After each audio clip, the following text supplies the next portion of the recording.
Rica pharma. आज हमारा topic है pharmaceutics.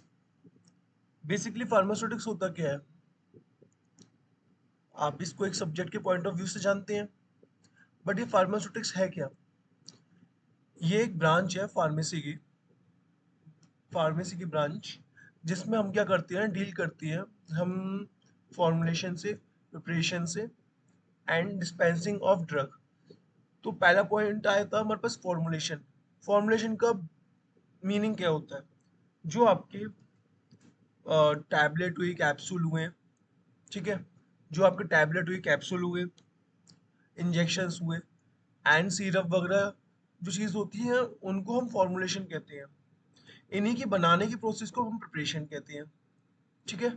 And dispensing, just like आपने देखा हो कि एक बॉक्स दे दिया आपको मेडिसिन का, ठीक है, मतलब कितनी हम दे रहे हैं, किस तरीके से दे रहे हैं, टैबलेट फॉर्म में दे रहे हैं, और कितने टैबलेट देने हैं, उस चीज़ को हम कहते हैं डिस्पेंसिंग, ठीक है।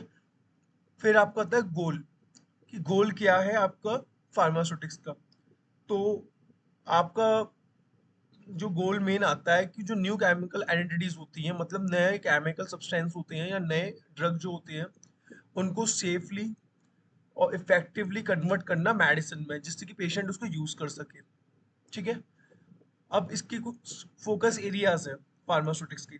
पहला है आपका drug delivery system.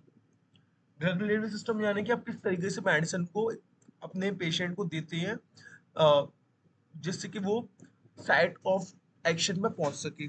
Just like कि आपको अपने पेशेंट के इंटेस्टाइन में अंदर मेडिसिन को डिसॉल्व करना है, ठीक है। आपका जो टारगेट पॉइंट है वो क्या है? इंटेस्टाइन, सॉरी, टारगेट पॉइंट आपका क्या? इंटेस्टाइन, ठीक है। तो आप किस तरीके से फॉर्मुलेट करेंगे मेडिसिन को, किस तरीके से मेडिसिन को बनाएंगे, जिससे कि वो जो आपकी मेडिसिन है वो आपके इंटेस्टाइन तक पहुंच सके। तो इन टेक्निक्स को हम बोलते हैं डिलीवरी सिस्टम। दूसरा, जो आपने वो मेडिसिन बनाई, क्या वो कैप्सूल थी या वो आपने सिरप के फॉर्म में बनाई, या कैप्सूल भी थी या टैबलेट भी थी, तो किस टाइप का टैबलेट था, उस चीज को हम बोलेंगे डिजाइन फॉर्मुलेशन या डोज फॉर्म डिजाइन, ठीक है।